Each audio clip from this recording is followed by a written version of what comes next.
வணக்கம். உங்கள் விக்கிராஜ்.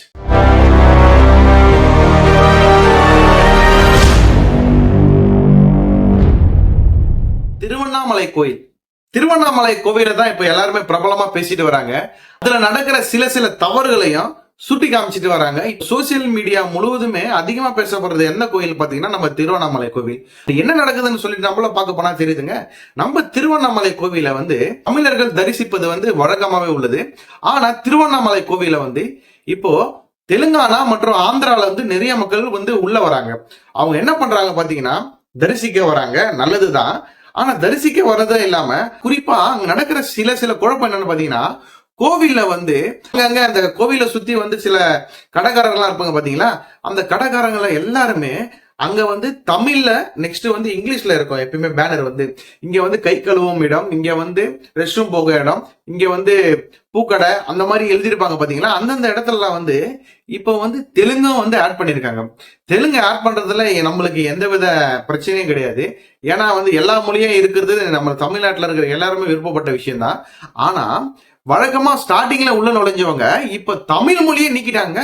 தமிழ் மொழியே அந்த இடத்துல இல்லை. இப்ப இருக்குது என்ன பாத்தீங்கன்னா ஆங்கிலமும் தெலுங்கு தான் இருக்கு.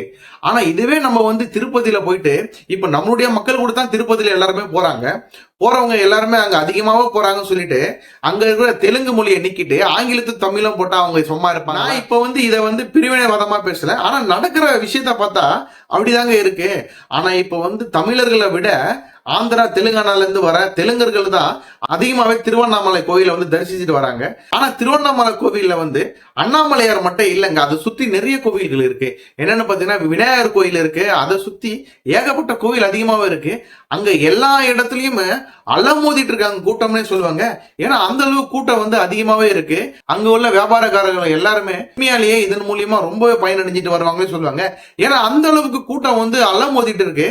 ஆனாலும் நம்ம திருவண்ணாமலை கோயில எந்தெந்த ராஜாலாம் தரிசிச்சாங்க தெரியுங்களா? பல்லவர்கள், சோழர்கள், அப்புறம் விஜயநகர பேரரசு மன்னர்கள், நாயக்கர்களுங்க. பல்லவர்களை 2ஆம் ராஜசிம்மன் எல்லாம் தரிசிச்சிருக்காரு.